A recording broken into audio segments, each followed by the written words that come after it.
Est-ce qu'on nous entend? Le live va commencer. Dites-nous si vous nous entendez bien. Ouais, j'ai un retour, désolé.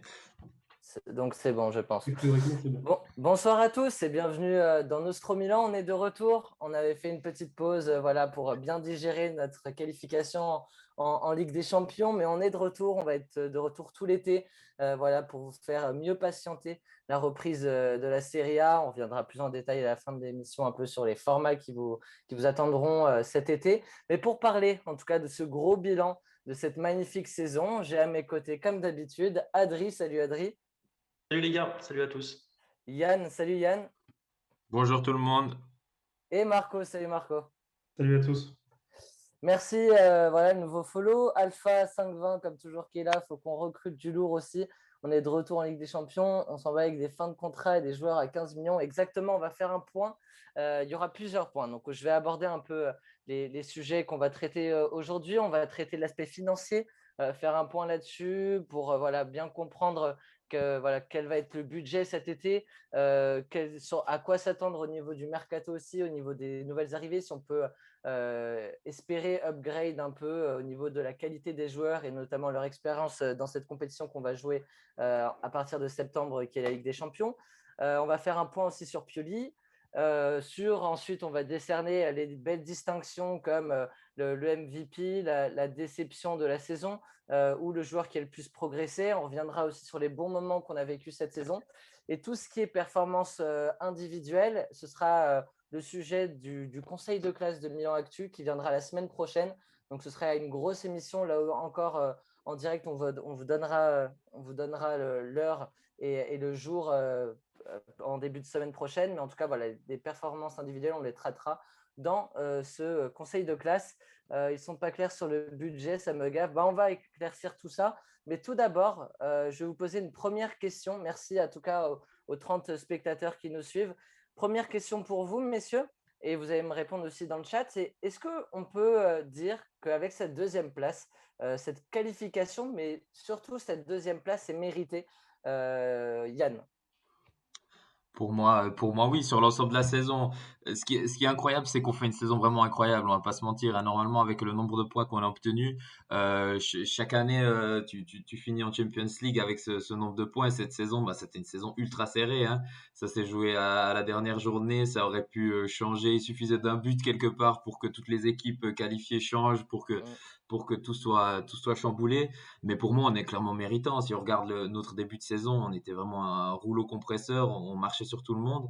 Après, il y a aussi quelque chose qui m'a marqué en préparant ce bilan, c'est qu'on a gagné contre toutes les équipes du haut de tableau, que ce soit l'Inter, que ce soit la Juve, que ce soit Naples, que ce soit la Lazio, la Roma, l'Atalanta. Bref, je vais pas toutes vous les faire, mais on a vraiment gagné contre toutes les équipes au moins une fois. Donc, ce Mm. qui prouve qu'on avait le niveau.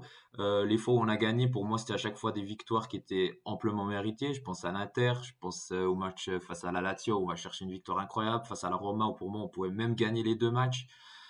Face à la Juve le 3-0, voilà, et face à l'Atalanta le dernier où on est vraiment allé chercher notre qualification sur ce match où j'en ai presque encore la chair de poule, je sais pas si vous voyez ici, mais euh, mais oui, pour moi c'est amplement mérité. On a gagné contre toutes les grandes équipes, on a offert du jeu quand même qui a été dans les moments importants très intéressant à avoir joué, et on a repris du plaisir à voir Milan. On a repris du Surtout, ouais. plaisir à s'asseoir sur son canapé le dimanche après-midi, le samedi soir, le dimanche soir pour garder les Rossoneri. Donc pour moi, c'est amplement mérité cette deuxième place.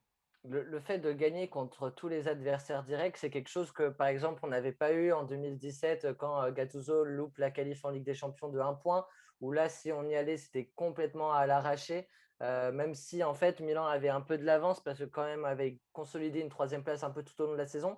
Mais c'est vrai que ça, le fait de gagner face aux adversaires directs, et puis ensuite, en plus de ça, de proposer un jeu séduisant, bah, ça fait que cette qualif est méritée, selon toi, Marco?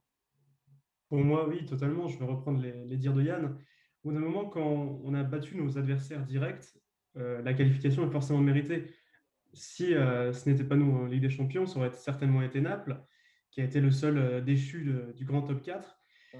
Et Naples, on les a battus 3-1 chez eux. Je veux dire, du moment qu'on bat les équipes, qu'on bat un 3-0 à domicile à Turin, pour moi, voilà, c'est la preuve même qu'on méritait notre qualification. On a été champion d'automne, on a été pendant très longtemps leader de la Serie A. On Mm. méritait peut-être même à un moment le titre. Je veux dire, bon, malheureusement, on n'a pas eu de chance que notre forme commence en milieu de saison l'année dernière.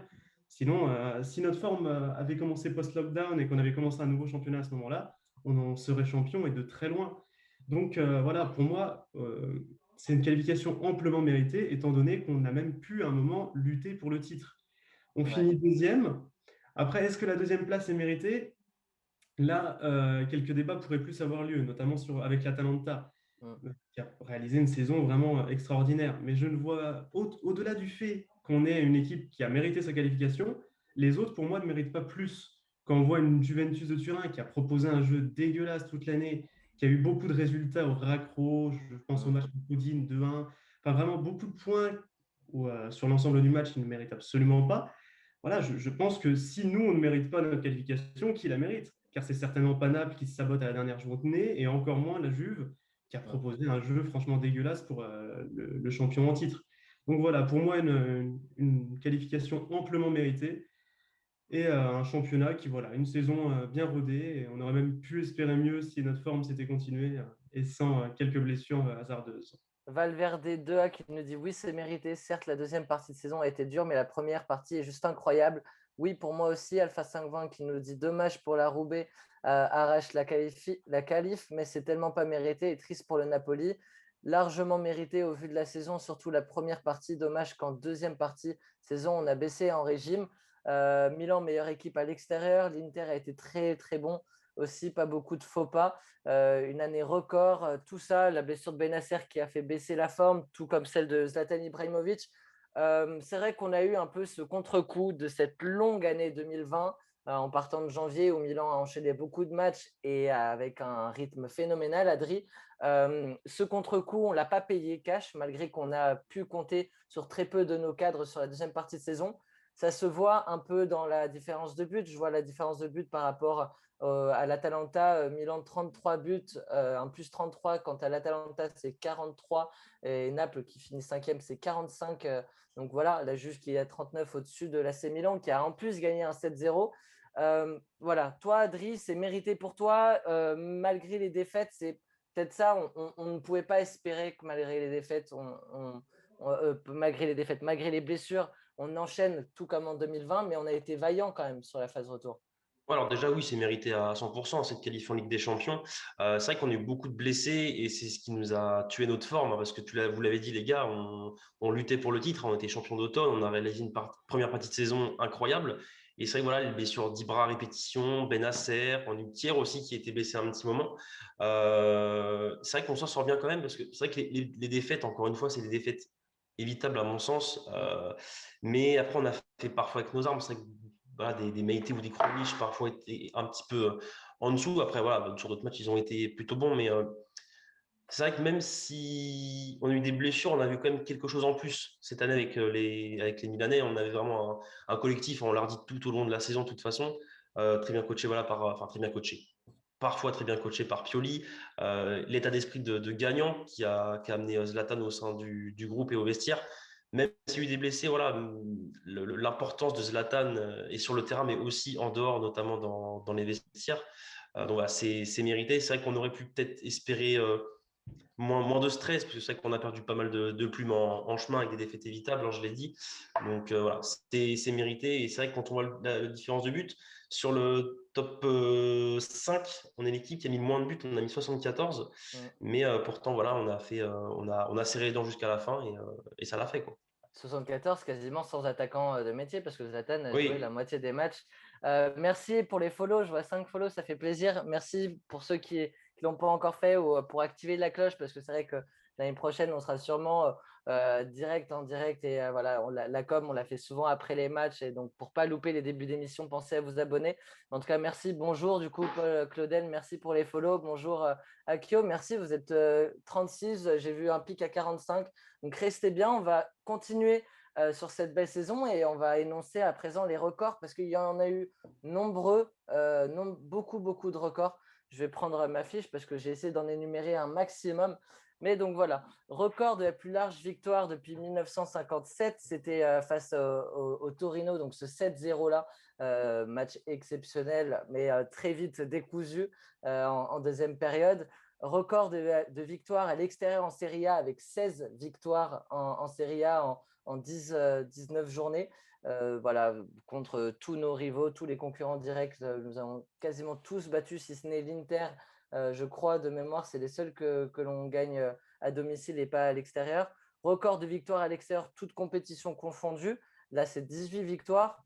Record de pénalty provoqués en une saison en Serie A, c'est 20 pénalty provoqués. On ne les a pas tous mis, mais en tout cas, on en a obtenu 20. Mais ça, c'est aussi grâce au nombre d'occasions, parce que c'est vrai que sur les 20, on peut revenir sur cette fausse vraie polémique qu'il y a quand ça chambre entre les supporters. Mais mis à part un face à la Roma, j'ai pas le match aller, j'ai pas en mémoire un penalty volé.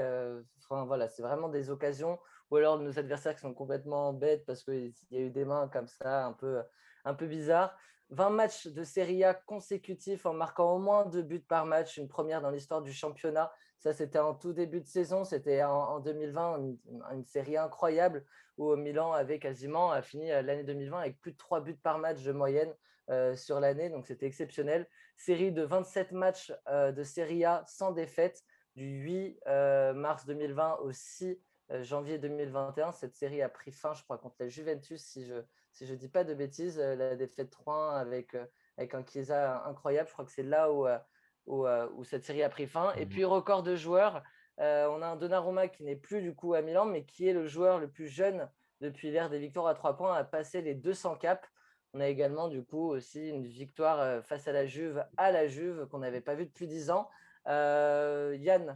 Moi, j'ai encore juste à ajouter l'Inter. Donc, l'Inter, je viens de contrôler. On les avait joués à l'extérieur chez eux. C'est chez eux qu'on gagne. Et c'était Ouais. aussi il y a 10 ans. On avait fait le débrief, je me souviens, avec Bruce Granek. C'était il y a 10 ans. C'était aussi Zlatan qui provoquait, qui marquait un penalty il y a 10 ans sur une victoire 1-0 lorsqu'on gagnait le titre.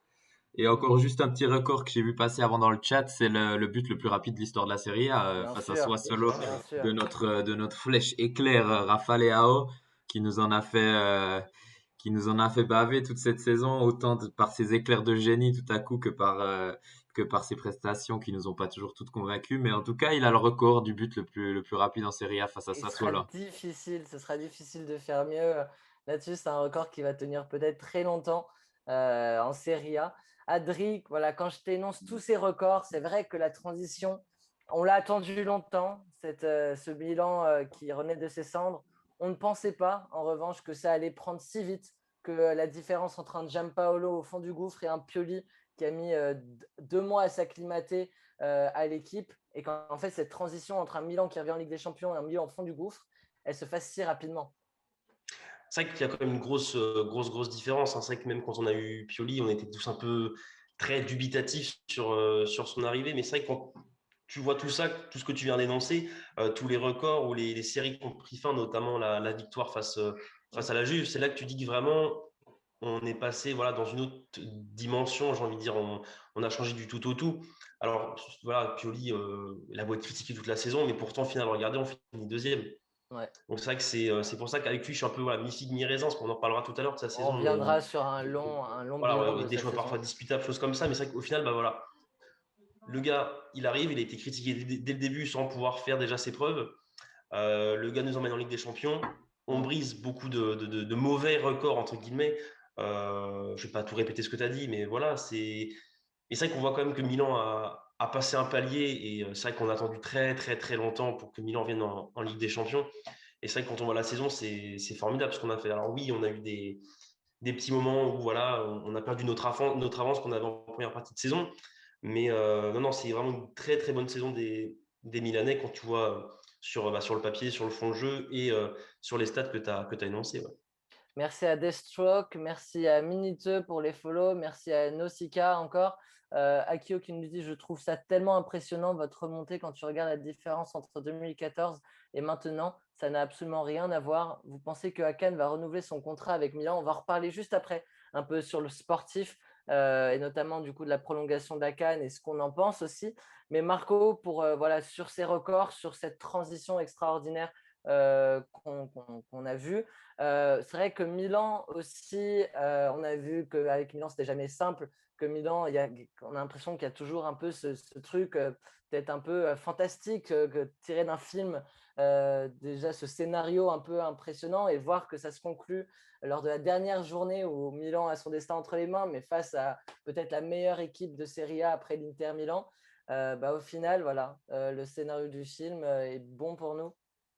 Comme tu dis exactement, on a l'impression d'être dans un film. C'est très romantique cette saison et c'est ce qui Mm. rend pour moi la qualif encore plus belle. C'est-à-dire que bon, les vieux supporters milanais savent que depuis 12 ans, quand on va jouer à la Juve, eh ben, on va perdre à chaque Mm. fois. Même si on mérite, on se fait voler.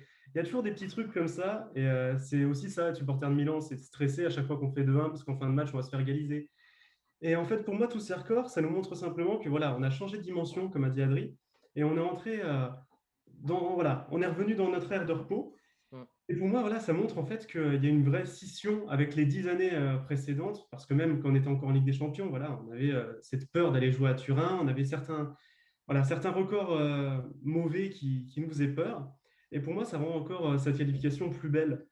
Après, voilà, maintenant à voir ce que ça va donner. Mais voilà, une très belle saison, et ces records pour moi en sont l'allégorie parfaite.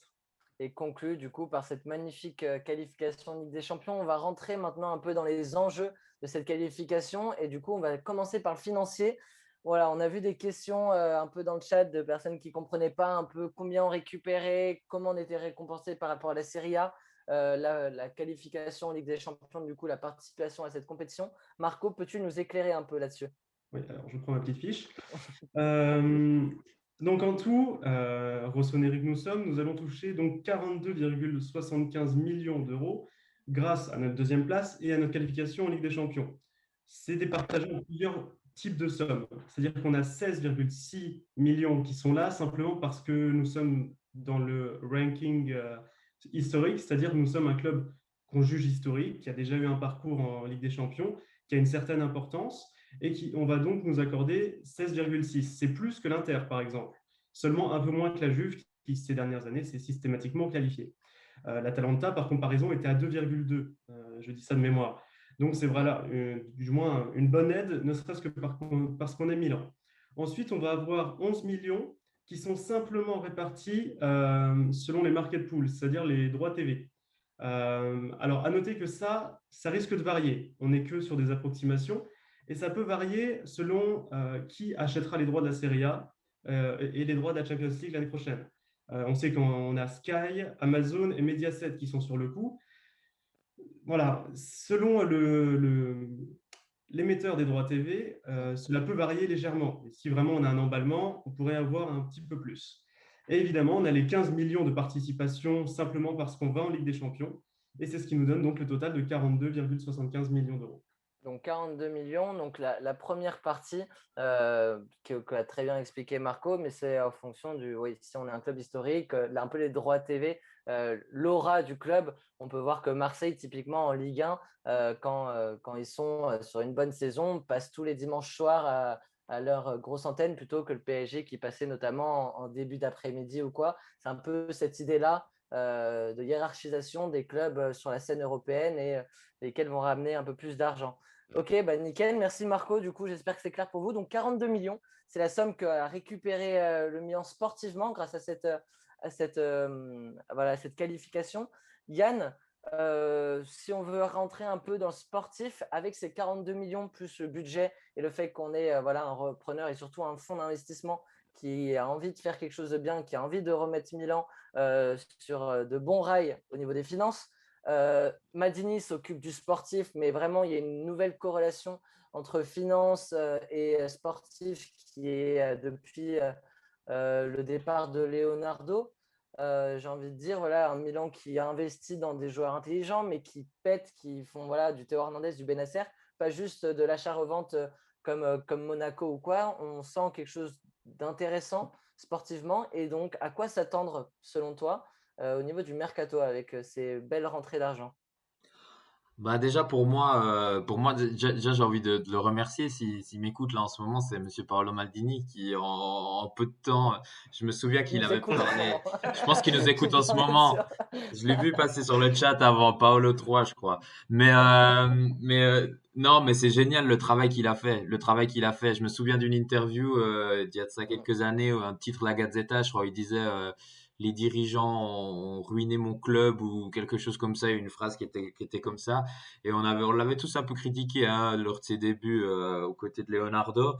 Et puis, bah, faut quand même se rendre à l'évidence, c'est que le travail qu'il a fait pour notre club est gigantesque. Hein. Les joueurs qu'il a réussi à ramener, je pense à des Théo par exemple, à des Benasser. Donc, je fais entièrement confiance à Paolo Maldini et à toute son équipe. Après, moi, je pense qu'il faut continuer. Je le dis tout le temps. Hein. On a une base. Pour moi, on a une base solide là, et il faut continuer à construire autour de cette base solide que l'on a maintenant. Notre colonne Euh, vertébrale, notamment, Notre non? colonne vertébrale notamment, hein, je pense à des Kier, je pense à des Benasser, des Kessié, des Théo. Il faut continuer à partir de ces joueurs qui sont tous jeunes, à l'exception de Kier peut-être, mais c'est des joueurs, il faut construire autour de ça. Et puis déjà, ben, travailler sur les renouvellements de contrat, pas qu'on se fasse surprendre une nouvelle fois comme dans des cas Donnarumma, hein, Mm, où tout à on va fait. peut-être en reparler tout à l'heure, mais je trouve que c'est On peut absolument l'aborder scandaleux, maintenant. Aborde-le maintenant. absolument scandaleux ce qu'il a fait. Et la réaction de Maldini de poser ses attributs sur la table, si on peut dire comme ça, et de dire, écoute mon coco, il y a personne qui est en dessus de l'institution ici. Milan, c'est Milan. Tu veux aller, t'as 21 ans, mon gars. Tu veux un salaire de 12 millions par année. C'est Mm, absolument scandaleux pour moi. Qu'une mm. jeune personne comme ça, qui habite en Italie, qui sait dans la galère en ce moment dans laquelle l'Italie, là, désolé, on sort peut-être un peu du contexte foot, mais qu'on sait dans quelle galère est l'Europe en ce moment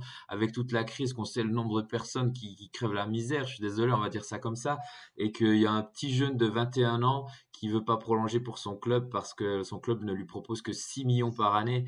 Je trouve ça absolument scandaleux. Je ne sais pas comment cette personne fait pour se regarder en face dans le miroir le matin. Et ça me répugne vraiment ce non-renouvellement de contrat de Donnarumma. Et je suis très, Ouais. très fier de la réaction de nos dirigeants qui ont dit, écoute, mon gros, euh, tu vas pas faire le kékou avec nous longtemps. Et puis Mm. maintenant, on a quelqu'un d'autre.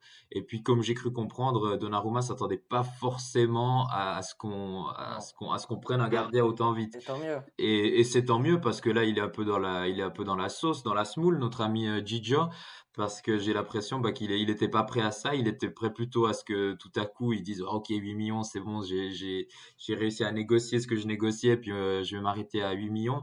Mais là, du coup, Maldini a stoppé cette mascarade et je trouve ça génial. Dommage La, pour la, Donnarumma, la... que j'aime quand même et que Ouais. j'adore. Mais pour ce genre de réaction à 21 ans, 22 ans, c'est pour moi scandaleux. La situation de Donnarumma est assez compliquée pour lui, dans le sens où quasiment, et je pense que je dis pas de bêtises et que je m'avance pas trop, mais quasiment tous les gros clubs européens possèdent un grand gardien. On a du Ederson, on a du Ter Stegen, on a du Courtois, on a du Alisson, on a du De Gea à Manchester, on a même Szczesny à la Juventus. L'Inter a encore un Andanovic, mais de toute façon, l'Inter, je pense, c'est le seul club dans lequel il n'irait pas quand même Donnarumma pour le coup. Euh, J'en oublie peut-être, mais en tout cas, Neuer en Bundesliga, évidemment. En vrai, c'est très difficile pour Navas, c'est très difficile pour Donnarumma de trouver un grand club parce que c'est que ces clubs-là qui peuvent lui payer son salaire, qui réclament. On voit Paris, mais Paris a encore Navas. Donc, est-ce que Paris, et c'est peut-être la tendance, Paris achèterait un Donnarumma pour ensuite le mettre en prêt là où il pourrait partager un peu le salaire avec un club qui en a besoin sous forme de 50-50. Tu prends 4 millions de Donnarumma, je prends 4 millions pour ma part. On sait que Navas, on a encore 2 ans à en tirer. Et ensuite, on a un Donnarumma à 24 ans qui revient de son prêt. Mais alors où ça, c'est une question. Mais en tout cas, je trouve que même au change, je vais te poser la question, Adrien. Au change, je trouve qu'on est plus que gagnant avec un Maignan qu'on signe pour 13 millions avec 2,5 millions de salaire, si je ne dis pas de bêtises, pendant 5 ans. Moi, j'ai envie de dire masterclass de Maldi, parce que c'est vrai qu'on a vite réagi, parce qu'on a Mm. Donnarumma qui a annoncé sur le départ, et le lendemain, on a l'officialisation de Maignan, enfin l'officialisation, allez, 2 jours après. C'est qu'on était très très réactifs. Moi, j'étais vachement étonné pour le coup que ça s'est fait hyper rapidement. Mais c'est vrai que Donnarumma, c'est très très décevant. Après, mais c'est vrai qu'on est totalement gagnant par contre là-dessus. J'ai plus la somme qu'on gagne, mais la somme qu'on gagne par rapport à Donnarumma et Maignan, au change, on est hyper gagnant parce que c'est plus de 10 millions qu'on gagne entre guillemets en fait. Puis Maignan, c'est entre guillemets 13 millions. Son salaire, c'est 2,5 millions. C'est une affaire en or. À mon sens, ça aurait dû être le meilleur gardien de Ligue 1, c'était Navas. Mais bon, ça, c'est encore un autre débat. Mais c'est vrai que c'est très intéressant déjà la réaction de la direction d'avoir très vite réagi et de voir qui a remplacé Donnarumma. Donc c'est vrai que c'est très très intéressant de voir ça. Mais voilà, au change, on est gagnant à 100% pour moi. Là, je vous lis un peu sur le cas de Donnarumma. El Polo qui nous dit personne ne le veut trop cher. Paul Claudel qui nous dit Donnarumma va regarder la CL chez lui. Valverde, que 6 millions, ça me bute. Qu'il dégage cet enfant pour y gâter, qu'il aille apprendre l'amour du club. On aura Pizzari qui va arriver en tant que troisième gardien pour pallier à l'absence de Antonio Donnarumma qui va partir dans la valise de son petit frère. Ça chauffe avec le PSG. Navas est très fort, mais il n'est plus tout jeune. Ce qui me fait rire, c'est qu'il galère à trouver un club qui accepte ses conditions. Meilleur que Donnarumma, il va devenir Pizzari. Bon, ça, c'est pas encore tout à fait avéré, je pense. Le jeu au pied de Maignan, ça va nous changer de Donnarumma qui dégage en touche à la moindre passe. Maignan, 13 millions, c'est un des meilleurs coups de ces dernières années. Je suis bien d'accord avec ça. The Duchesse. Paul Claudel, avec le salaire de Donnarumma, on va donner 5 millions au président. C'est ce qu'on espère aussi de la revalorisation salariale pour encaisser. Marco, dis-moi. Je voulais aussi souligner quand même la classe, entre guillemets, qu'a eu notre direction, c'est-à-dire qu'il n'y a pas eu de mot plus haut que les autres, c'est-à-dire que, bon, bah, voilà, nous, on a fait patienter Maignan un mois, ce qui montre déjà le bon mental du gars, c'est-à-dire qu'il a attendu un mois, qu'on l'appelle, parce qu'on avait laissé une priorité à Donnarumma. On a été le prendre, on a dégagé Donnarumma sans souci. Comme a dit Adrien, ça s'est passé très vite, c'est ce qui l'a d'ailleurs perturbé, comme avait souligné Yann au début de l'analyse. Mais ce qui m'a aussi beaucoup plu, c'est la réaction de tous les anciens joueurs. On a eu des Ouais. Nesta, on a eu des Costa Curta qui ont Ça fait. démonté Donnarumma. Et c'est ça pour moi qui a attisé d'ailleurs la haine encore plus des tifosi. Maintenant, on va voir sous ses photos Insta, sur n'importe lequel de ses posts, il est insulté par tout le monde. Donc je ne sais pas quel club il trouvera, parce que comme tu l'as souligné Guillaume, c'est un bordel monstre actuellement le marché, surtout pour un gardien qui demande 12 millions. Pour moi, le seul qui pourrait se positionner dessus sont Manchester United, et encore, ça reste Et très encore. compliqué. Donc voilà, à moins de demander beaucoup moins, j'ai du mal à l'imaginer partir dans un très grand club. Donc c'est voilà, pour moi, Donnarumma évidemment va se manger les doigts, mais je tiens surtout à souligner une direction très classe qui a enfin remis un agent à sa place. On sait que Raiola a emmerdé le monde du football depuis des années, et je vais reprendre les dires de Didier Roustan sur l'équipe 21, où il explique voilà, enfin un club qui remet les pendules à l'heure, quoi. Le Milan a fait pour la première fois ce que tous les grands clubs devraient faire depuis des années, c'est-à-dire Ouais. arrêter de s'amuser à balancer de l'argent par les fenêtres simplement parce que le marché s'emballe. Là, on a remis l'horloge au milieu du village et l'église au milieu du village, pardon. Voilà, ça fait du bien de voir un club qui, pour une fois, rappelle que dans la hiérarchie, le club est plus important que le joueur. Ouais. Merci 1010 DN97, JL Alès et enfin ILKZ77 pour les 10 follow ce soir. Ça fait plaisir. On aimerait monter à 500 avant le début de la saison prochaine. On va avoir tout l'été pour parler. Il y aura, et merci Seba, allez, 11. Voilà, on aura des débriefs, on aura plusieurs moments dans l'été. On se retrouvera en direct un peu pour voilà, faire une émission sur l'actualité. Il y en aura après l'Euro parce que je pense que pour l'Euro, ça va être plat.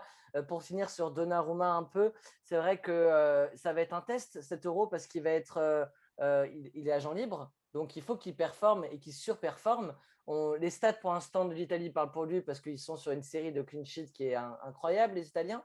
Mais c'est vrai que là, l'Italie et surtout Donnarumma, une bourde de Donnarumma sur le match d'ouverture qui va être plus suivi que les autres matchs de l'Italie, une bourde ou alors une séance de penalty où il n'en arrête aucun ou des sorties un peu hasardeuses comme on a pu le voir face à la Juve en première mi-temps, c'est des choses où peut-être que les peu de clubs qui vont s'intéresser à lui vont scruter plus qu'autre chose. Donc il a vraiment tout à prouver dans cette compétition. Il a beaucoup plus, je pense, à perdre qu'à gagner, en fait, à nous quitter comme ça, parce que tous les clubs, comme j'ai dit, s'en foutent le niveau du gardien, tous les grands clubs, du moins.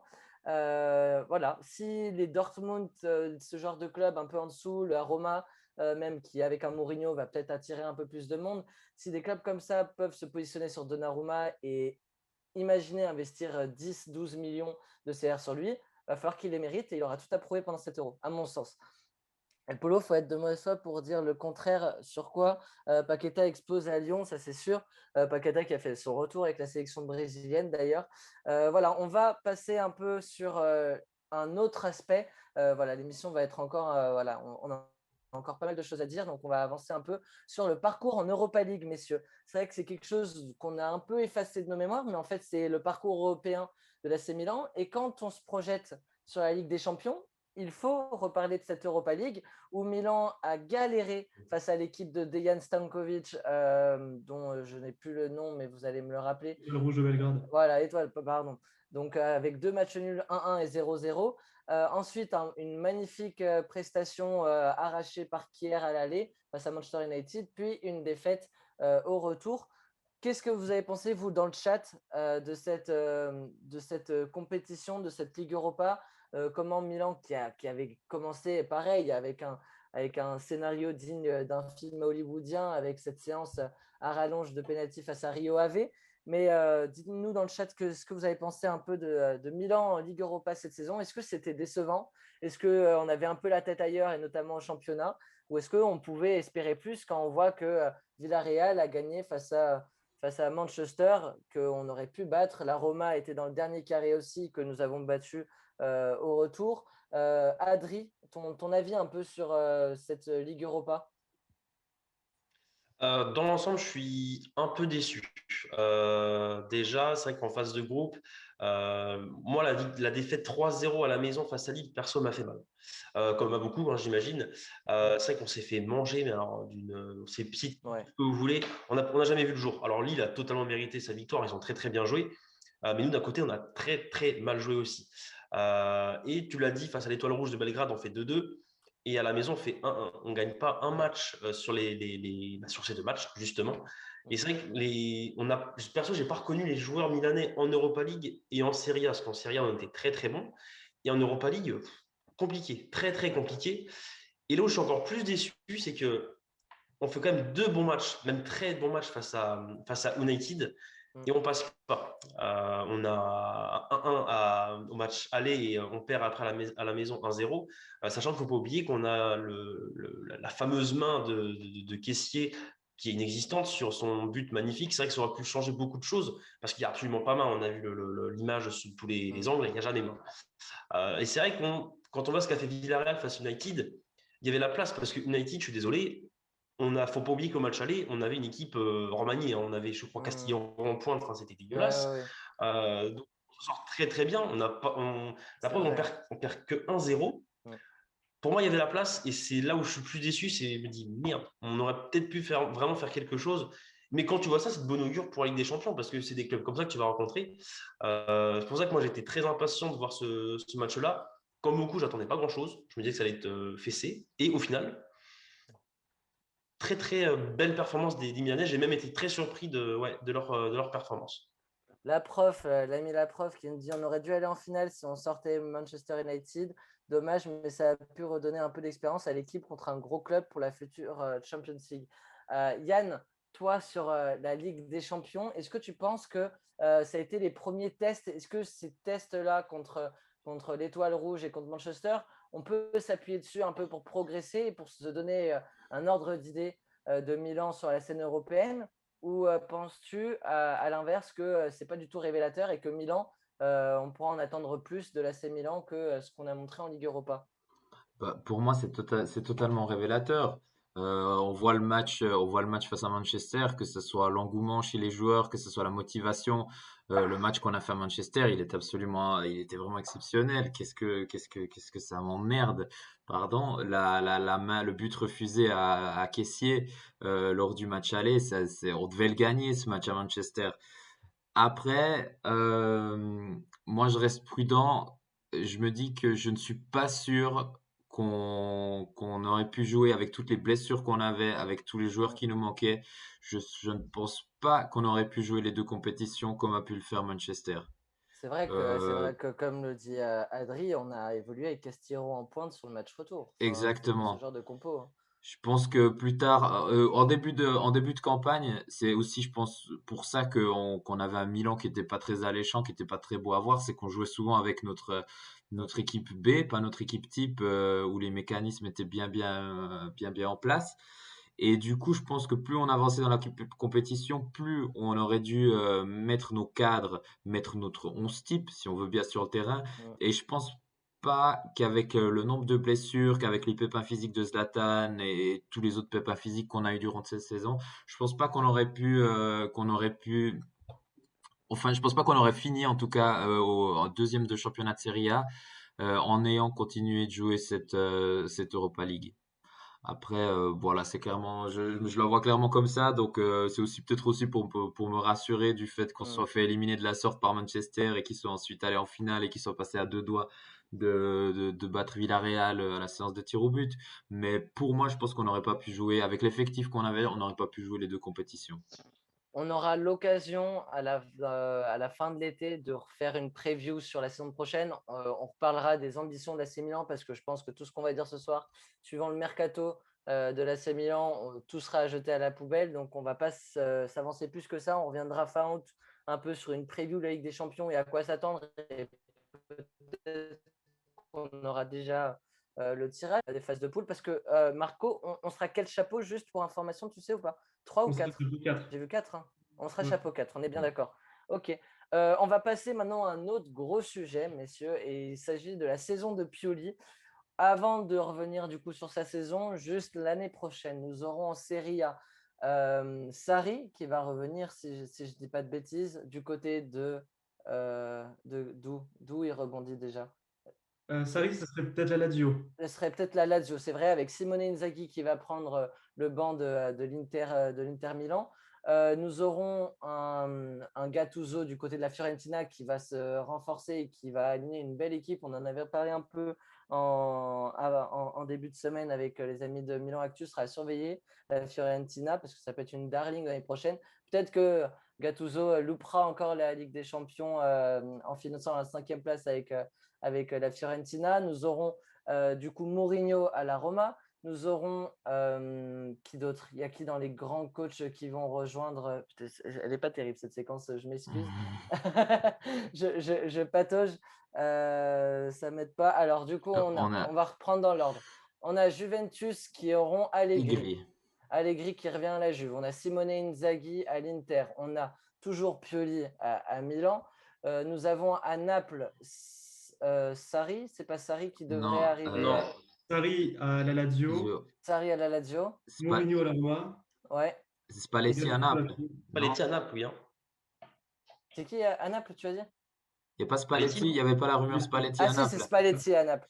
C'est Spalletti à Naples, exactement. Donc voilà, donc en tout cas pour résumer mon propos et là où je veux en venir, c'est que ça va être une Serie A plus compétitive que l'année qui s'est écoulée, avec voilà, des Mourinho qui vont reprendre un peu les rênes d'équipes un peu de la Roma qui n'avaient que sur Mkhitaryan, qui pouvaient compter que sur Mkhitaryan par exemple. Milan garde Pioli. Pourquoi Milan garde Pioli selon toi, Marco? Alors, je vais te répondre, mais je te coupe juste 2 petites secondes pour répondre à quelqu'un dans le chat qui a posé une question qui, à mon sens, mérite d'être répondue. Vas-y. C'est à Arsenal qui dit chapeau 4. En gros, ça veut dire quoi? Ça veut dire que donc, dans tout le tirage, on va pouvoir avoir certains adversaires ou non. Et grosso modo, on aura forcément un groupe hyper complexe. C'est-à-dire que si on prend dans le meilleur des cas, il n'y a pas de meilleur des cas. Et dans le pire, on a le Bayern ou City et mêlé avec PSG et Ajax, quoi. Donc ça, ce serait le pire des cas. Et dans le mieux, je crois qu'on pourrait avoir un Zénith, Séville. Enfin, voilà. Je vais me retrouver ça, ouais. Voilà, donc dans tous les cas, c'est assez compliqué. Et c'est ce qui nous met dans le chapeau 4, mais c'est normal. On n'a pas été en Ligue des Champions depuis très longtemps. Donc c'est mérité. Ensuite, du coup, pour rebondir sur ta question, donc la saison de Pioli. Donc pour moi, Pioli, voilà, on le garde l'année prochaine et c'est une continuité extrêmement logique étant donné ce qu'il nous a fait cette saison. Comme je l'avais dit précédemment, tout joue un détail parce que si à la dernière journée, on se fait sortir de la qualification pour la Ligue des Champions, on met sur le porte-à-faux, même nous qui avons toujours supporté l'entraîneur. Voilà, ça joue un détail, mais au final, il nous emmène en Ligue des Champions après 7 ans de disette. C'est tout ce qu'on demandait, c'est tout ce qu'on lui a demandé. Et on ne pouvait pas lui demander réellement mieux avec un effectif aussi faible sur certains aspects. Il nous manquait des doublures à certains postes. on l'a senti avec certaines blessures. Donc avec un effectif aussi restreint, c'était compliqué de faire mieux. Au-delà de ça, il nous a apporté une tactique qui s'est aussi ressentie dans la beauté du jeu. Et c'est ce que j'expliquais précédemment. C'est beau en fait de se dire que cette saison, comme Yann l'avait dit, on s'asseyait dans notre canapé et on prenait plaisir à regarder le Milan. On a eu de superbes séquences de jeu, notamment avec le deuxième but qu'on marque contre la Terre. Voilà, ça nous fait aussi plaisir, à l'instar de la saison avec Gattuso, où on ne jouait pas forcément bien, on a accroché de bons résultats, mais on ne jouait pas bien. Là, au moins, putain, qu'est-ce que c'était beau. On s'est régalé, on a vraiment fait de super matchs. Et ça nous faisait plaisir au-delà des résultats. Après, bon, on sait que Pioli n'est pas parfait. Loin de là, il y a certaines approches tactiques où il s'est totalement planté. Je pense au match contre la Spezia. On sait qu'il a un gros problème pour s'adapter à certaines équipes, surtout quand c'est un 3-5-2, c'est sa hantise, on le sait. Il va devoir s'améliorer là-dessus. Il fait parfois des petites boulettes pour choisir les joueurs ou pour les changements. Mais si on prend dans l'ensemble, c'est un très bon travail. Il y a quelques points noirs, comme dans chaque saison. Mais grosso modo, Pioli, l'entraîneur cette année nous a vraiment porté à haut niveau. C'est un mec qui a réussi à créer une vraie symbiose dans l'équipe. Et surtout, sur le plan tactique, il a été très bon pour nous relever de l'ère Gianpaolo. Ça marche, vous nous entendez? Alpha 50 qui nous dit que ça marche toujours pas. Vous avez le son? Dites-nous si vous nous entendez bien. Paul Claudel qui nous dit ils ont gardé Pioli pour se faire pardonner d'avoir laissé filer Scudetto avec le mauvais recrutement de décembre. Mauvais recrutement de décembre, on a quand même Tomori, Meite qui arrivent et qui ont quand même fait le travail. C'est vrai qu'on Mandzukic et on pourra reprocher, mais bon, pour moi c'est la malédiction du numéro 9, mais bon, c'est mes croyances. Oui, tout est bon, nous dit, on peut repartir. Yann, ça marche très bien. Yann, dis-moi. Moi, c'était. Maintenant, je ne sais plus ce que je voulais dire. Si, c'était pour Pioli, moi. C'était pour Pioli. Pour dire que oui, alors on peut, comme le dit Marco, lui taper un peu sur les doigts sur certains choix, sur certains 11 types alignés pour certains matchs. Mais j'ai juste envie qu'on se remémore, il y a de ça un peu plus d'une année et demie. Ou bien ouais, une année et demie, dans quel état Gianpaolo nous avait laissé cette équipe. C'était catastrophique. On était sur un espèce de système à deux attaquants avec Souzo qui était tenté en 10, avec Çalhanoğlu qui jouait dans un milieu à 3. C'était scandaleux comme système de jeu. On était vraiment au plus bas pour moi à ce moment-là. Et Stefano Pioli arrive et vraiment en très peu de temps, il nous fait renaître des joueurs comme des caissiers qui sont devenus des joueurs dans les meilleurs milieux du championnat d'Italie. Il a créé un groupe qui vit bien, comme dirait le groupe vit bien.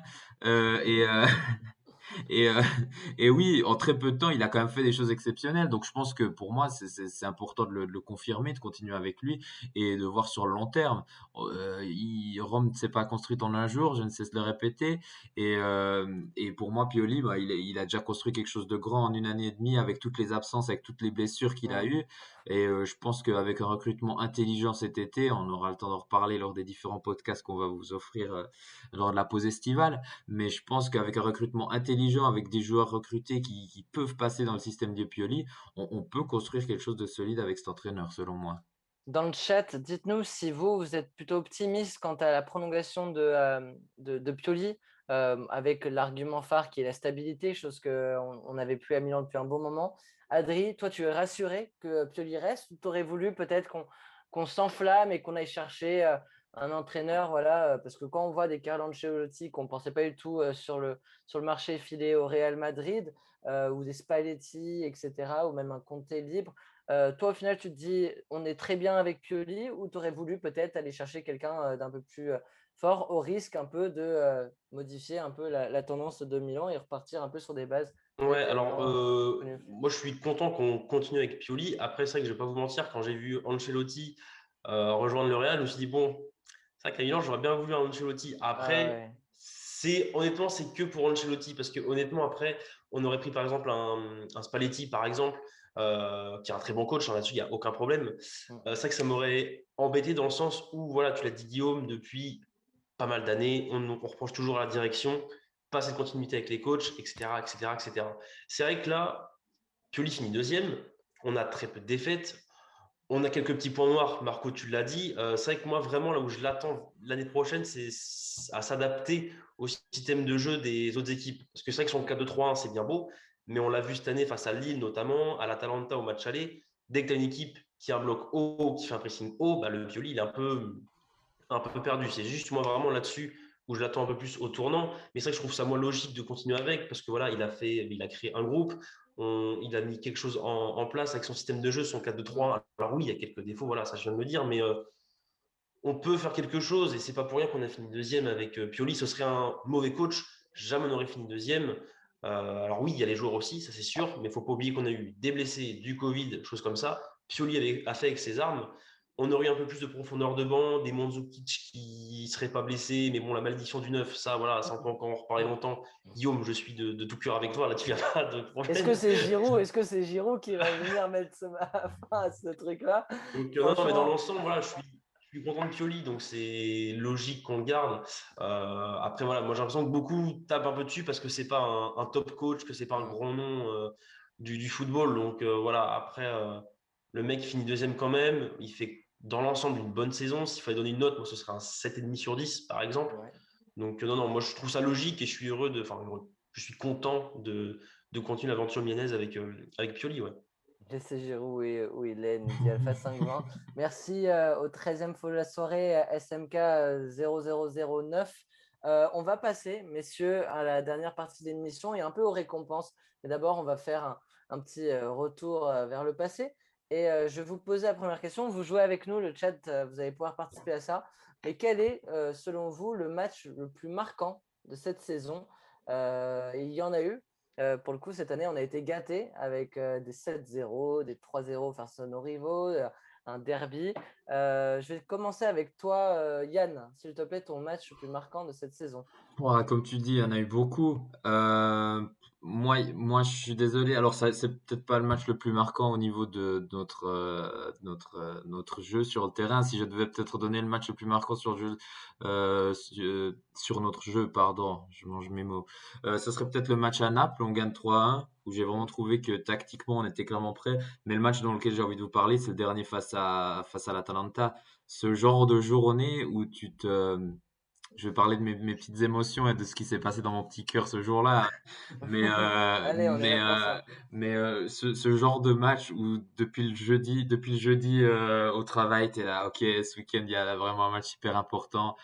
Tu y attends toute la journée, tu t'attends comme un fou la notification de la C Milan pour voir le 11 titulaire. Tu sais que ça va être compliqué. Franchement, moi, j'avais vraiment de la peine à croire qu'on puisse faire cet exploit face à l'Atalanta.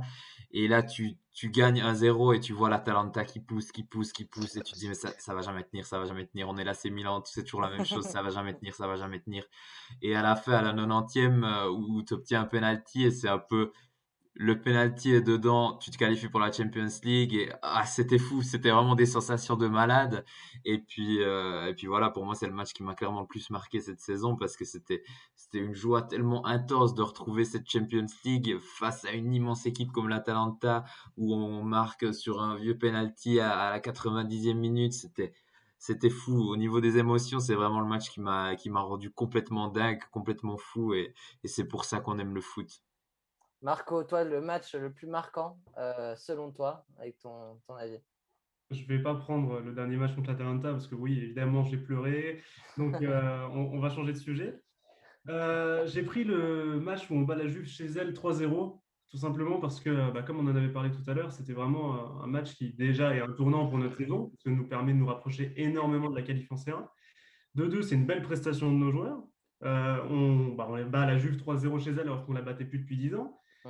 Et en plus, c'est vraiment une vengeance sentimentale contre les Turinois qui nous ont tellement fait mal ces dernières années. À coups de vol, à coups de finale de Coupe d'Italie piquée dans les prolongations. Il y a eu tellement de méchanceté faite des Turinois contre l'AC Milan que j'avais vraiment qu'une envie, c'était de les battre. Et Ouais. encore plus chez eux. J'avais encore là le coup de boule de Muntari qui était rentré. Donc, voilà, pour moi, c'est simplement ne serait-ce que pour battre la Juve qui a réellement fait une hégémonie cette dernière décennie en Serie A. Et en plus de ça, c'était le tournant de notre saison pour nous lancer en Ligue des Champions. Donc voilà, pour moi, c'était ce match-là. Adri? Bah, ça va être comme Marco, moi. C'est aussi le 3-0 face à la Juve. Alors, pas tellement pour les mêmes raisons. Ouais. La même raison, déjà, c'est que voilà, on met fin à 10 ans de disette, ce qui est énorme face à la Juventus. Et le fait qu'on mène un 0, Et après, il y a quand même des faits de jeu. Il y a le penalty manqué de Kessié où là, tu te dis, ça part mal. Tu as la blessure d'Ibra après où là, tu dis, c'est terminé. Là, on a tout qui tombe sur la tête. Donc là, tu dis, franchement, là, j'étais pas bien. Là, je me suis dit, les gars, on n'est pas bien. Et au final, et c'est là où je me dis qu'on a vraiment quelque chose en plus cette année, qu'on a vraiment passé un palier. On met 3-0 à la Juve et quel match on a fait parce que franchement, on les a dominés, il faut dire ce qui est. Ouais. On a vraiment vu l'âme du Milan. Tout le monde était concerné, que ce soit défensivement, au milieu de terrain, tout le monde redescendait, en attaque aussi. On avait vraiment, on voyait bien l'envie des joueurs vraiment d'aller gagner à Turin, aller chercher cette performance pour aller en Ligue des Champions. C'est vrai que c'était pas la plus grande Juventus voilà, qu'on affrontait, hein, ça faut le dire. Mais voilà, c'est vrai que Marco l'a dit tout à l'heure, il y a toujours des petits faits de jeu qui font que voilà, ça c'est un débat encore éternel, mais voilà, il y a toujours la Juventus qui arrive à se faufiler, sachant qu'elle a gagné, je crois que c'était la semaine d'avant, face à l'Inter, ou il y a deux semaines avant, je ne sais plus, où c'était très, très, très, très litigieux, il ne faut pas se mentir. C'est vrai que moi, je ne donnais pas gagnant sur ce match-là. On perdait, c'était fini pour moi, il y avait plus d'espoir possible. Le fait qu'on gagne face à la Juve, déjà, on envoie un message fort pour moi au championnat à quelques journées de la fin pour dire voilà, on est là, on veut aller en Ligue des Champions. Après, derrière, voilà, on met le 7-0 au Torino. Il y a la contre-performance face à Cagliari et il y a cette magnifique victoire face à l'Atalanta. Mais c'est vrai que ce match face à la Juve ouais, m'a vraiment marqué. Pardon, je vais y arriver. Dans le chat, on a du coup Alpha 50 qui nous dit VS Lazio. Le 3-2, c'est vrai que l'émission qu'on avait fait derrière a été un plaisir à tourner avec Yams, qu'on salue. Mais c'est vrai que c'était le coup de boule magnifique de Théo Hernandez à la dernière seconde. Le match aller face à l'Inter, évidemment. Le nul contre Cagliari, j'étais au fond du trou, nous dit Alpha 520. Avec la victoire face à l'Inter, victoire au nul face au gros depuis le restart. Pour ma part, et je vous rejoins Marco et Adri, et même si je voulais faire un peu de différenciation, mais je suis obligé de parler de la Juve. Je vais être concis, hein, pour moi, la recette est extraordinaire. De un, le contexte, c'est un match où si tu le perds ou même si tu fais le nul, bah, tu es en très mauvaise posture pour la course à la Ligue des Champions. Le fait qu'on gagne magnifiquement avec des buts sublimes de Rebic et de Brahim Diaz et même le magnifique coup de tête de Tomori dont c'était pas le jeu, enfin c'était pas non plus sa plus grande caractéristique, notamment sur l'aspect défensif. Et c'est lui qui vient nous boucler cette victoire nette et sans bavure de 3-0. Voilà le contexte, les buts sublimes. Je pense à un match je me rappellerai toute ma vie de ce match vraiment. Voilà, c'était magnifique. Tu l'as dit, qu'est-ce qui loupe le penalty, il y a tout, il y a toutes les émotions, on a tout vécu dans ce match et à la fin le résultat est sublime et ça nous permet de faire un grand pas en avant dans notre qualification. On va passer du coup à la deuxième question sur un peu ce retour vers le passé et la performance individuelle de l'année. J'ai envie de commencer parce que je n'ai pas beaucoup parlé ce soir. J'ai envie de commencer avec du coup ma performance individuelle de l'année. Je vous pose aussi la question dans le chat. On a eu un peu moins de monde là, depuis la coupure. Je pense qu'il y en a qui sont partis regarder les matchs de préparation de l'Euro. Et pour ceux qui restent, dites-nous dans le chat quelle est votre performance individuelle de l'année. Pour moi, c'est celle d'Ibrahimovic face à l'Inter. Le match aller, le 2-1, doublé de Zlatan Ibrahimovic, où on a un Zlatan Ibrahimovic qui était revenu. On commençait à reparler un peu du Milan depuis 5-6 mois avec ce restart, ces performances étonnantes. Mais c'est vrai que ce match-là, ce derby qu'on gagne, on a fait une émission magnifique avec Bruce Granek dans la foulée de ce magnifique match, mais ça a permis de remettre un peu la lumière sur Milan et sur Zlatan Ibrahimovic, de le faire passer parce qu'à ce moment-là, c'est le deuxième ou troisième match de la saison. Il marque à tous les matchs et il est sur une série impressionnante qui courait sur la fin de saison d'avant où il est quasiment autant de buts que de matchs joués. On a un Zlatan Ibrahimovic qui met un doublé face à l'Inter. Et c'est juste exceptionnel, c'est un match qui est sublime. On a un magnifique deuxième but ou premier but, je ne sais plus c'est lequel, de Salmekers qui part en contrôle orienté, qui renverse sur Leao, qui fait un centre magnifique du pied gauche et Zlatan qui conclut. Voilà, pour moi, c'est la performance individuelle de l'année. Elle est pour Zlatan Ibrahimovic. Adri. Alors moi, je vais rester sur le match face à la Juve et je vais mettre Brahim Diaz. Déjà parce qu'il nous a offert un magnifique but, hein, très très beau but. Il a l'origine du penalty. hein, sur le. Alors, je sais plus qui fait la main, je crois que c'est. Je sais plus. Maintenant, je vais dire une bêtise, je ne sais plus du tout qui fait la C'est main. Chiellini. Sur la Juve, c'est Chiellini qui C'est fait. Kelly, voilà, Chiellini, merci. ouais. Ouais. Mais au-delà de ça, j'ai trouvé très très intéressant moi dans le jeu, déjà dans les petits espaces. On sait que c'est son point fort hein, quand il est parti dans les petits espaces, il est très très fort. Et c'est vrai que pour le coup, quand j'ai vu titulaire, j'avais un peu peur. C'est vrai parce que voilà, il sortait de quelques matchs un peu difficiles avec les Milanais, que ce soit en sortie de banc ou titulaire, il avait un peu de mal à apporter quelque chose. Et c'est vrai que sur ce match-là, il a vraiment tout donné. Le jeune espagnol, j'ai trouvé, je vais me répéter, mais ouais, très intéressant dans les petits espaces. Et offensivement, il a vraiment porté un petit plus parce que voilà, ça jouait en une touche, ça décalait à gauche, à droite. Donc j'ai trouvé très très bon sur ce match-là. C'est son meilleur match avec Milan, hein, de toute façon, à mes yeux. Et c'est vrai que voilà, comme je disais, j'avais peur quand j'ai vu titulaire, et au final, il m'a fait taire, littéralement. Donc voilà, c'est Diaz pour moi qui m'a marqué dans la prestation individuelle aujourd'hui, cette année, La, pardon. la tienne, Yann. Moi, j'ai un immense souvenir, justement, on en parlait avant du débrief du match de la Lazio avec Yams qu'on avait fait vraiment juste, Mm. juste après le match. Et Ouais. pour moi, j'étais Hernandez. Je me souviens de ce match où il nous fait 10 dernières minutes, mais incroyable. À cette époque-là, j'avais dit que Théo Hernandez était le meilleur latéral du monde, Mm. sous l'effet de cette victoire de fou. Mais non, c'est incroyable ce qu'il nous avait offert lors des dernières minutes où il était en avant, en arrière, il sortait d'un match. Je crois que c'était aussi dans la période où il nous avait aussi sauvé un peu les fesses contre Parme. Avoir un latéral comme lui, le match qu'il nous fait, la tête qu'il met à la fin, il est omniprésent à la fin du match comme un train, un TGV sur son côté gauche. Et du coup, moi, c'est clairement Théo Hernandez face à la Lazio. Mais c'est de nouveau, je pense un peu mes émotions et mon côté Ouais, émotif qui parle à ce moment-là où ça m'avait vraiment marqué ce débrief qu'on avait fait là, à la fin de après la l'année, victoire à la pour fin de l'année. conclure l'année Exactement, c'était 2020. juste avant Noël. C'était C'était juste avant avant Noël. Noël. On avait souhaité des belles fêtes de Noël avec cette magnifique Voilà. victoire et cet immense coup de boule de Théo Hernandez et cette célébration Mm. avec Akan face à la Lazio. Donc pour moi, c'était Hernandez face à la Lazio. Marco, pour finir là-dessus.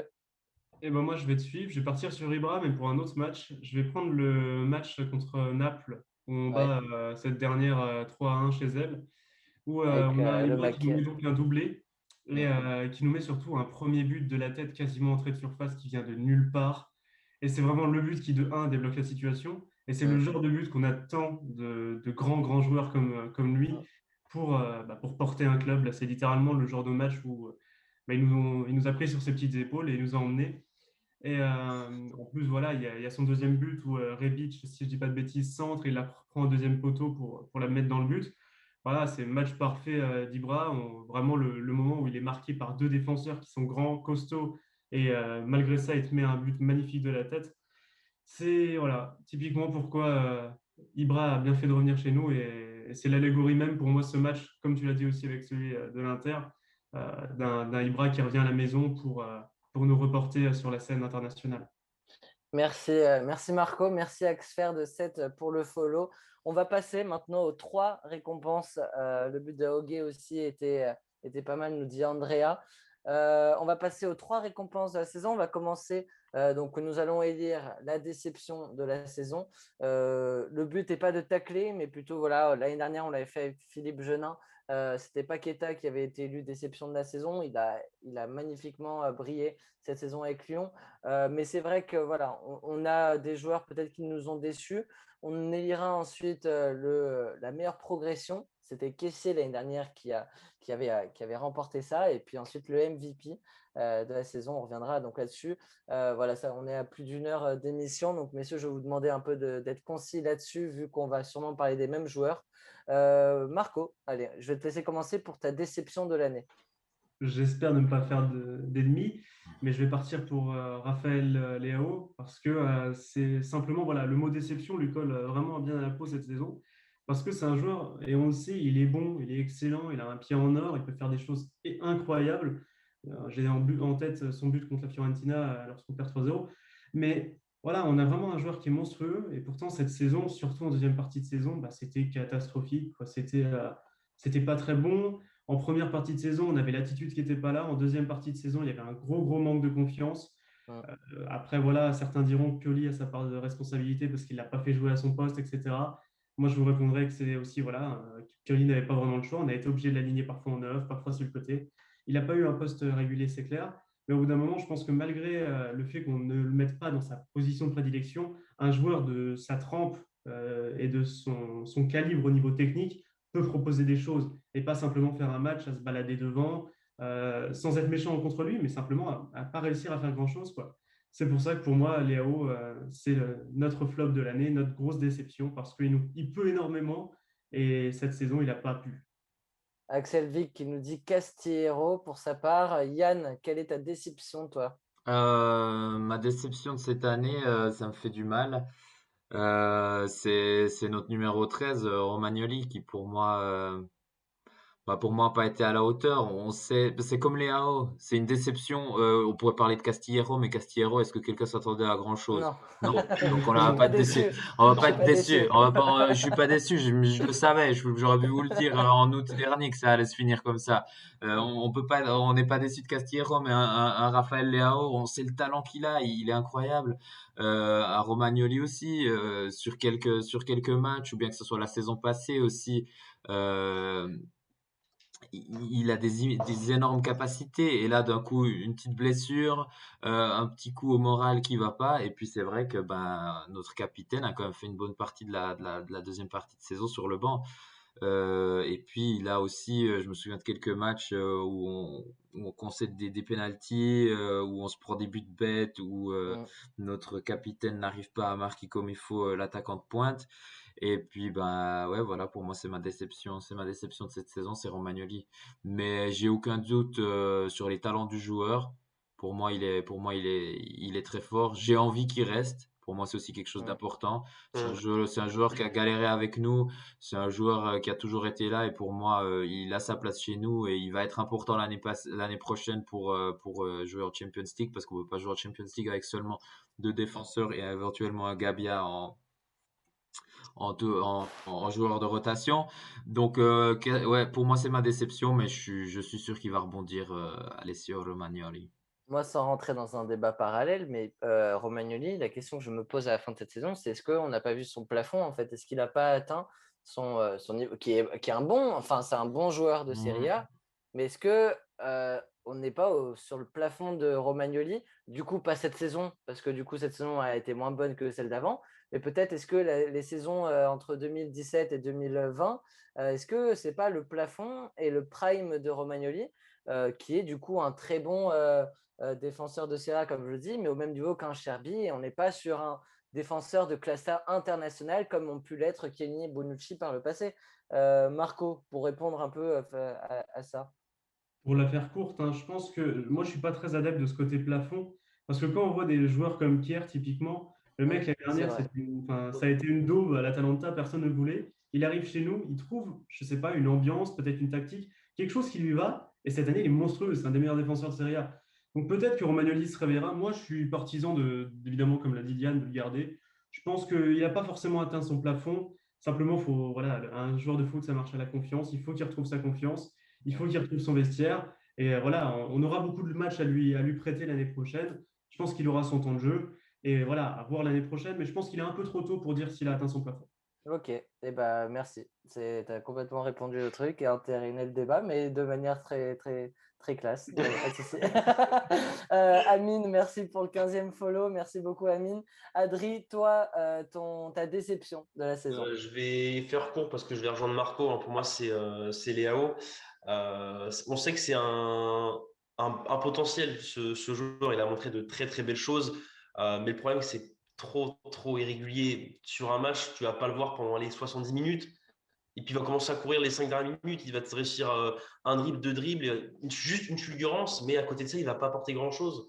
Alors oui, c'est vrai qu'au début, je me disais, ouais, il est mal utilisé par Pioli. Il est utilisé en pointe en deuxième partie de saison.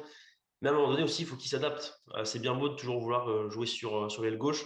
Mais Pioli, à un moment donné, n'avait pas le choix. Mandzukic blessé. Rebic n'était pas non plus au top de sa forme. Ibra aussi blessé.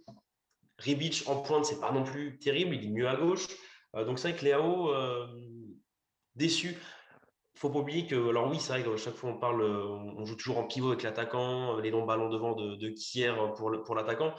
Mais Léao, à un moment donné, c'est vrai qu'il prend pas de ballon de la tête, mais c'est pas non plus un, pardon, mais c'est pas non plus un nain. Il fait plus d'un mètre Mm, 80, je crois qu'il fait quasi 1m90, je crois quand même. Hein. Doit faire 1m85, 88. mm. Et pas une seule fois, il se bat pour prendre un ballon de la tête. C'est vraiment son attitude pardon, qui me fâche un peu contre lui, parce que le joueur, j'ai rien contre lui du tout. Hein. Parce qu'il fait quoi? Il fait 30 matchs, il a 6 buts et 6 passes D. Mais il manque vraiment encore ce petit truc qui fait qu'il peut finir la saison avec allez, 13 Comme buts Rebic. et 8 passes. Ouais, voilà, il manque pas grand-chose. Pour ça, je l'attends moi, l'année prochaine. Mais c'est un flop, mais je pense que l'année prochaine sera la bonne. Eh bien, moi, de mon côté, alors, je suis content que Yann ait parlé aussi de Romagnoli, comme ça ne nous fait pas un 100% Léao. Après, qui évoquait d'autres que ces deux-là? Peut-être un Mandzukic, mais bon, en tant que déception. Oui, on peut parler de petite déception, de ne pas avoir vu un Mandzukic. Moi, j'étais plutôt content de son arrivée. Yann, vite fait. J'aurais peut-être encore un nom que j'ai vu qui a fait aussi un peu parler sur les réseaux sociaux, c'est Sandro Tonali pour moi. Mm. Où Ouais. il fait certes une bonne saison, mais je m'attendais quand même à ce qu'il, dans les moments où il était, où il devait prendre les choses en main. Je pense notamment à un match face à Lille. Après, vous allez me dire, c'est dans ses débuts, il doit s'intégrer et tout. Mais c'est vrai que je m'attendais peut-être à un peu mieux de la part du jeune Italien. Après, comme dit, c'est de nouveau une déception. Donc c'est un joueur en qui je sais on sait tous qu'il a des qualités. Il est très jeune, il vient d'arriver dans un grand club, il venait de Brescia où c'était un peu compliqué. Donc je pense qu'il a clairement les capacités pour s'intégrer et devenir un bon joueur. Mais sur cette saison, j'aurais voulu peut-être qu'en fin de saison, après, bah, il a aussi une petite blessure, une petite gêne qui l'a embêté. Mais j'aurais peut-être voulu avoir un impact un plus gros impact de Sandro Tonali au milieu du terrain, qu'on est vraiment un joueur de rotation très très fiable sur qui on aurait pu compter. Et ben, pour moi, je l'ai pas encore vraiment vu chez Sandro Tonali jusqu'à maintenant. Ouais, avec Andrea qui nous dit il n'a pas fait la préparation avec nous, il a eu le Covid et c'est pas sa première année. Ouais, je pense que c'était une saison d'acclimatation, comme pour Aogué. On espère aussi voilà, que ces deux joueurs qu'on espère voir un peu plus du côté de Milan la saison prochaine. Moi, pour ma part, ça sera Raphaël Leao, ma déception de l'année. C'est pas une grosse déception, mais c'est quand même une belle déception pour moi parce que c'est un joueur qui doit exploser. Il a eu sa saison d'adaptation l'année dernière, ça fait un moment qu'il est à Milan maintenant. Et voilà, dans sa carrière, il n'a pas une saison à plus de 10 buts. Donc moi, on me vend un phénomène. Alors, il a une jeune carrière, hein, il a 3-4 saisons derrière lui maintenant, mais il n'y a pas une saison à plus de 10 buts. Il n'y a pas encore un poste très clair parce que d'accord, son poste, c'est ailier gauche, mais quand il est ailier gauche, hormis 2-3 et même 2 matchs face à la Roma et l'Inter à l'aller, où il nous fait de très bonnes prestations, moi, je n'ai pas vu d'autres belles prestations de Léao au poste d'ailier gauche. Et ensuite, quand il nous a sorti cette deuxième mi-temps face à la Spezia en pointe, où il est replacé en pointe et il met un doublé en seconde mi-temps, tout le monde s'est affolé en disant son poste, c'est la pointe. Alors, par contre, là-dessus, il faut être mesuré, il faut prendre en compte le fait aussi que Pioli n'a pas mis dans les bonnes dispositions parce que Pioli a utilisé Léao comme un Ibra, comme un Mandzukic. Donc, ça se trouve, un Léao dans un autre système de jeu, avec pas des transversales de Kier, etc., pour lui sur sa tête, bah, peut-être qu'en pointe, Léao, il peut convaincre. Moi, c'est ce que disait Christiane Vieri dans leur émission, là, il y a quelques mois, qui disait Léao doit être la pointe du Milan à moyen terme. Ça doit être un joueur qui doit comprendre et évoluer en pointe. Mais je pense que tu mets un Mbappé au PSG avec que des transversales sur lui en tant que pivot, Mbappé, il ne va pas réussir comme si tu le lançais dans la profondeur. Donc je pense que c'est avant tout, c'est pour ça que je parle de petite déception, parce que je pense qu'il n'est pas encore compris, il n'est pas encore utilisé dans la pleine possession de ses moyens et sur ses bonnes caractéristiques. Pioli ne s'appuie pas encore assez là-dessus, parce que Léao, il a beau travailler son jeu de la tête, ce ne sera jamais un attaquant pivot, ce sera un attaquant de profondeur. Donc moi, j'espère l'année prochaine voir un Léao à plus de 10 buts en pointe, parce que moi, à l'inverse de ce que pensent les gens, je pense que c'est plutôt un joueur qui va trouver et qui va réussir sa carrière en pointe plutôt qu'à gauche, parce que je trouve qu'il a plus de caractéristiques et à un moment donné, l'endroit où il doit plus travailler, c'est sa finition, mais une fois qu'un attaquant travaille sa finition, bah, il peut être redoutable et il a les caractéristiques un peu pour s'étoffer. Il a pris en plus de la masse musculaire, DAO cette saison, donc je pense que l'année prochaine, ça peut être une bonne option si Pioli accepte de trouver un autre système dans lequel on peut mettre les qualités de Léao en avant. Voilà.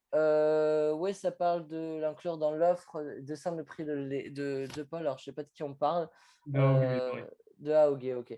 On va passer, messieurs, et aussi rapidement sur la plus belle progression. En tout cas, le MIP, le joueur qui a le plus progressé cette saison.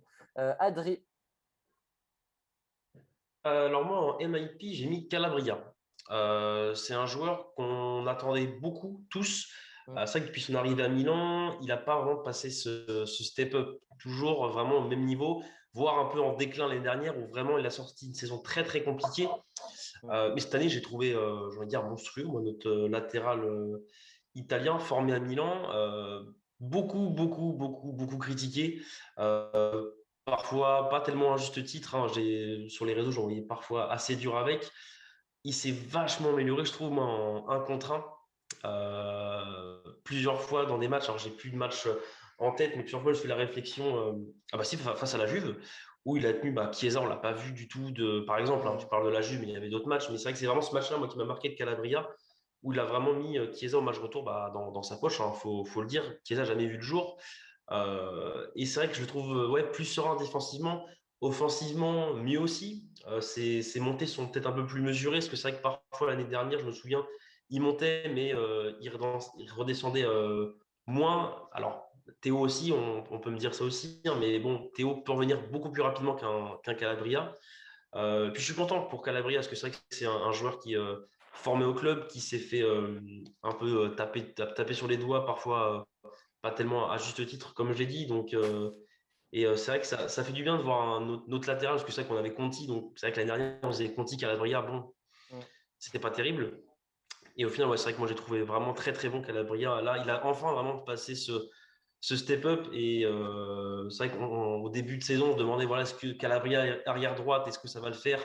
Est-ce qu'il ne faudrait pas acheter au mercato? Au final, il nous a prouvé que non. Il pouvait très bien faire le taf, à mes yeux, hein. En tout cas, c'est mon avis. Pour moi, on n'a pas du tout besoin d'acheter un défenseur droite, parce que Calabria, voilà, fait très bien le taf. Et je suis très, très content de sa saison. Il a joué, je crois, 40 matchs cette saison, Calabria, toutes compétitions confondues, donc vraiment titulaire indiscutable cette saison. Marco, ta plus belle progression cette Je année? vais prendre Saelemaekers, comme ça on reste sur le côté droit. Parce que même si voilà, Calabria, je suis totalement d'accord avec Adri, excellent, mais pour moi, c'est pas qu'il s'améliorait, c'est qu'en fait, il a trouvé sa continuité. Il a été régulier. Alors que Saël, pour le coup, il est arrivé chez nous comme un petit gars d'Anderlecht que très peu connaissait, voire personne connaissait. Et là, vraiment, en 1 an, je trouve qu'il s'est retrouvé transformé. Donc, vraiment un joueur qui, tout en restant dans un style de jeu très simple, appui, passe remise, il joue très intelligemment. Et plus le temps avance, vraiment, plus je commence à l'apprécier. C'est un joueur qui, de une, a toujours donné tout sur le terrain. Et de deux, commence à vraiment s'imprégner de la tactique et du schéma de jeu du Milan, de l'AC Milan. Franchement, c'est un joueur qui voilà, m'a impressionné et en plus s'inscrit très bien dans le projet sportif car il a sa valeur qui a quintuplé depuis son arrivée. Ouais. Il est actuellement, je crois, dans les alentours de 19 millions. Ouais, il est aux alentours des 20 millions, c'est ça. Ouais, voilà, c'est ça. Il est arrivé, il en valait à tout casser 4. Donc, voilà, c'est pour moi une très belle progression, aussi bien d'un point de vue sportif que financier. Donc, voilà, pour moi, Saelmaker, cette saison, c'est mon MIP. Très bien. Et Yann? Moi je voulais prendre Salmakers si quelqu'un disait déjà Calabria, et je voulais prendre Calabria si quelqu'un disait déjà Salmakers. Donc, Donc vas-y, voilà. équilibre. Je vais Makers. je vais parler de Salmakers du coup. Calabria, c'est clair pour moi, c'est totalement fou la saison qu'il nous fait, c'est incroyable. Mais après Salmakers, je pense que c'est encore plus fou parce que je croyais vraiment pas beaucoup en ce joueur. J'avais vraiment l'impression que ça allait être vraiment un joueur de rotation, pour qui je ne sais pas, parce que pour moi il nous manquait vraiment un joueur à droite. Et puis le petit Alexis, il a pris ses responsabilités, et il s'est avéré qu'il a été très très important sur le côté droit, hein. À chaque fois qu'il n'était pas là, on a ressenti son absence, avec notre ami Castillero, qui tentait tant bien que mal de tenir sur ses 2 jambes et de courir avec le ballon au pied. Salmakers, je me souviens de sa sorte de roulette face à l'Inter, qui nous offre le deuxième but, Ouais. où il donne toujours tout. Après, il est très jeune aussi, on oublie souvent de le dire.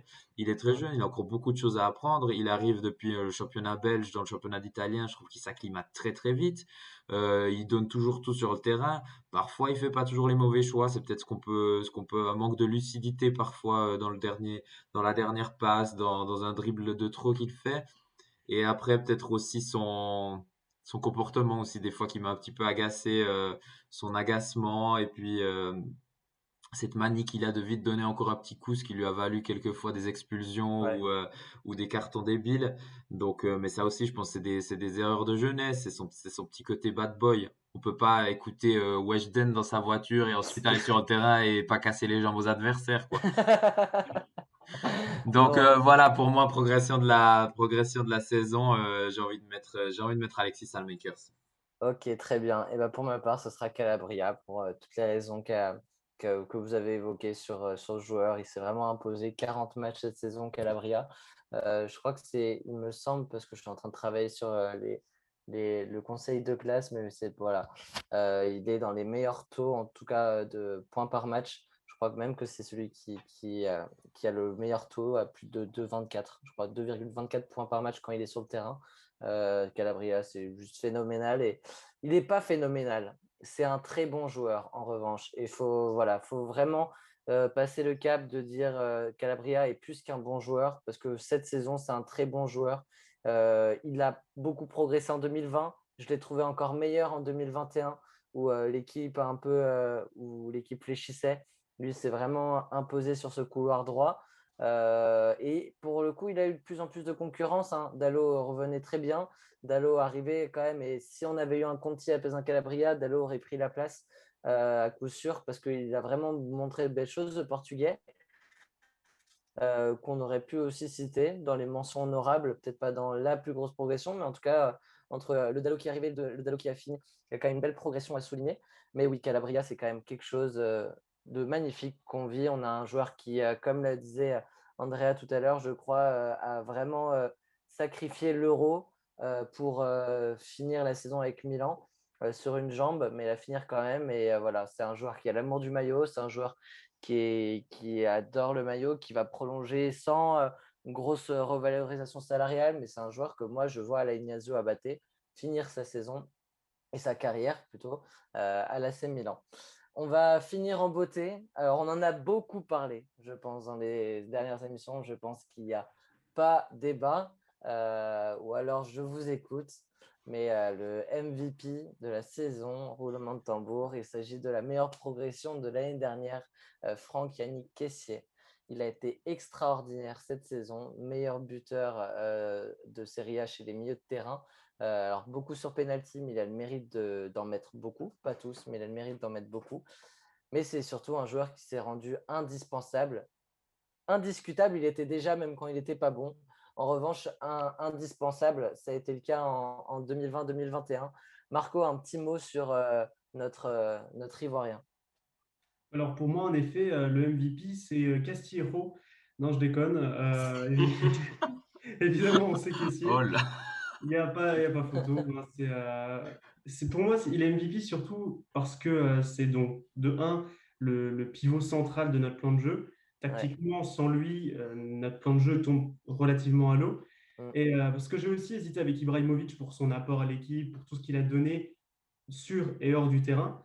Mais Kessié vraiment a posé tellement de masterclass à un rythme régulier que c'est Mm. ça qui fait de lui un très grand joueur. Ne serait-ce que, tu l'avais cité, je me rappelle Guillaume, juste après l'émission contre Manchester, tu as dit c'est lors de ce genre de match en fait qu'on va se tester par rapport à l'année prochaine pour la Ligue des Champions.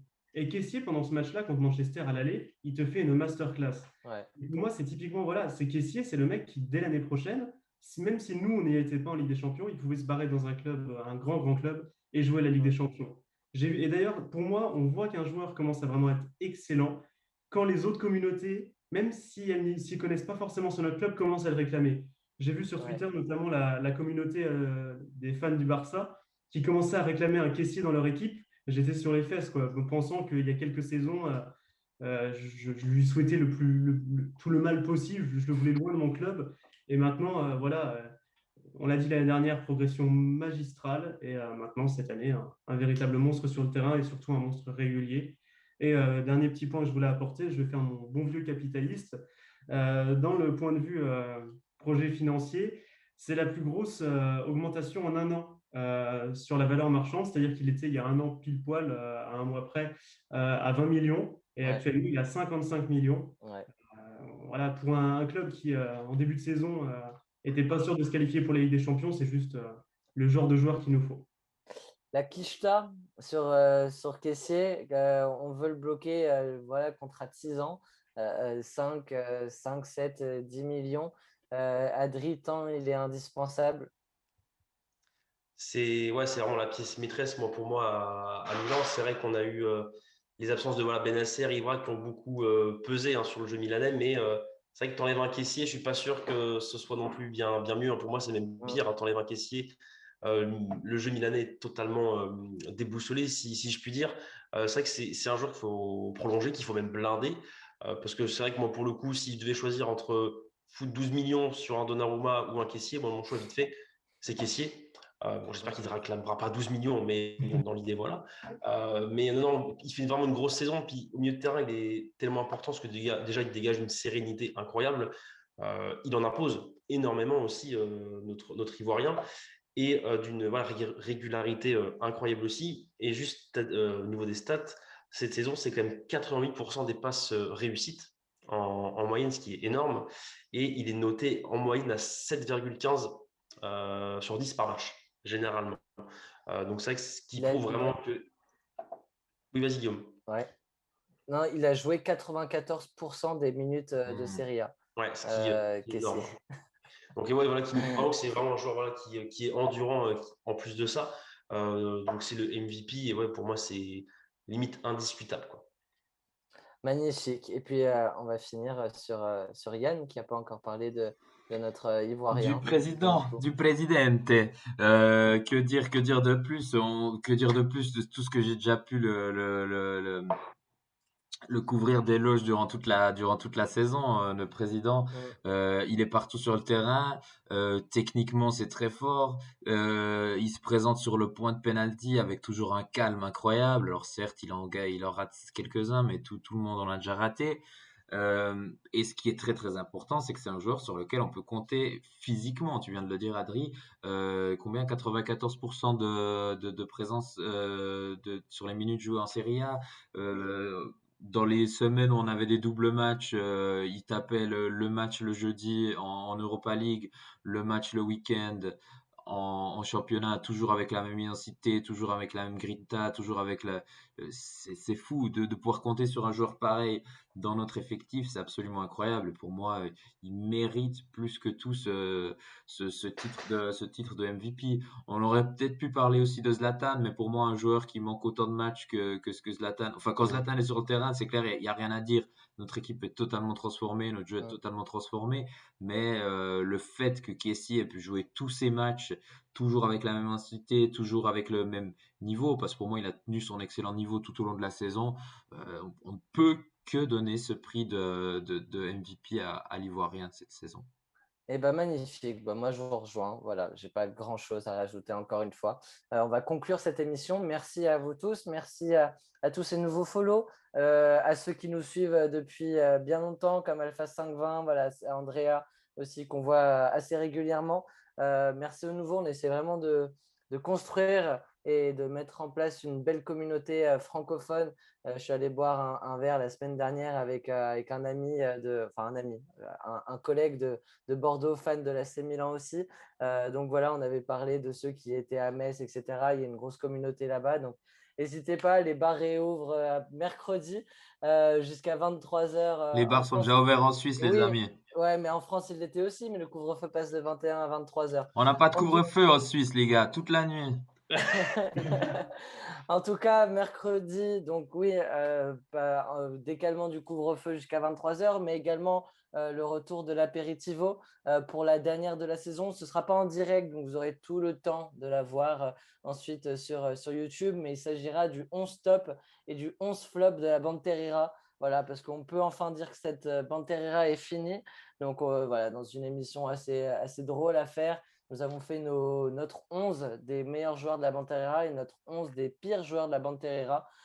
Donc voilà, et puis ensuite, la semaine d'après, nous aurons les notes de la saison de nos joueurs. Et ensuite, nous aurons le premier point mercato en tout début d'Euro. L'Euro aura commencé depuis une semaine, mais on reviendra un peu plus sur les cas des prolongations de Kessié à Cannes, des premières arrivées de Mike Maignan et peut-être s'il y a d'autres mouvements dans la sphère de l'AC Milan. En tout cas, merci à tous pour cette agréable soirée. Puis vous retrouverez ce replay-là dès demain sur YouTube. Merci à vous et puis bonne soirée. Ciao. Ciao tout le monde. Salut, Ciao les les gars. gars.